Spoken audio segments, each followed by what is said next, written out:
ہمارے علاقے میں ایک زمیندار تھے، وہ ذکر بھی بہت کرتے تھے، گالیاں بھی بہت دیتے، ادھر سبحان اللہ او تیرے فلانے، الحمدللہ کے ساتھ ایک پھکڑ تولتے تھے، ساری زندگی وہ ایسا ہی کرتے رہے۔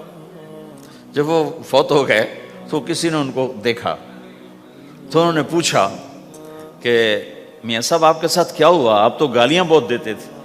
خود ہی انہیں یہ پوچھ رہے آپ تو گالیاں بہت دیتے تھے، تو آپ کے ساتھ کیا ہوا؟ کہ اللہ تعالیٰ نے میرے ذکر اور میری گالیوں کو تولا تو میرا ذکر بڑھ گیا تو میری بخشش ہو گئی۔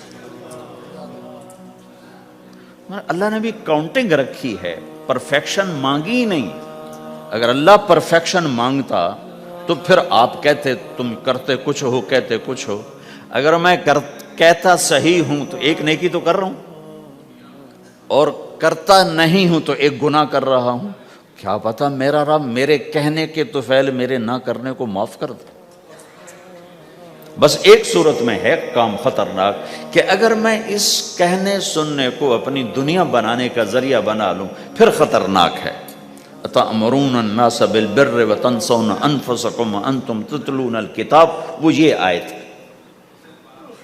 لیکن اگر میرے اندر اخلاص ہے تو پھر میں انسان ہوں، کبھی اچھا کروں گا کبھی برا کروں گا، لیکن میرے ذمہ صدا لگانا ہے۔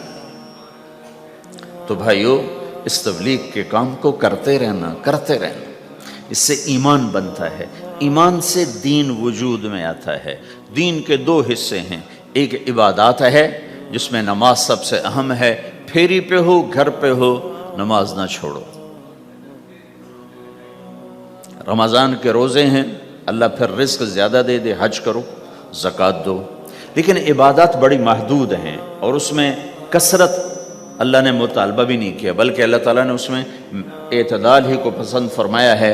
اللہ تعالیٰ نے ہمارے نبی لمبی لمبی نمازیں پڑھتے تھے تو اللہ تعالیٰ نے روک دیا کہ ما انزلنا علیک القرآن لتشقی، میرے نبی میں نے تمہیں قرآن اس لیے نہیں دیا کہ تو لمبی لمبی نمازیں پڑھ کے تھکتا رہے، درمیان نہ چل۔ اللہ کے نبی نے تبلیغ میں زیادہ زور دکھایا تو اللہ نے اس پر بھی کہا فلا تذهب نفسك عليهم حسرات، اتنا غم نہ کیا کر کے تو خود ہی ہلاک ہو جائے، نہیں ایسا نہ کر۔ تو عبادات محدود ہیں اور اس میں اعتدال مطلوب ہے۔ سارا دن مصلی پہ بیٹھنا یہ اللہ نہیں دیکھنا چاہتا، اللہ یہ دیکھنا چاہتا ہے کہ تو باہر جا تاکہ میں دیکھوں کہ اب تو کیا کرتا ہے۔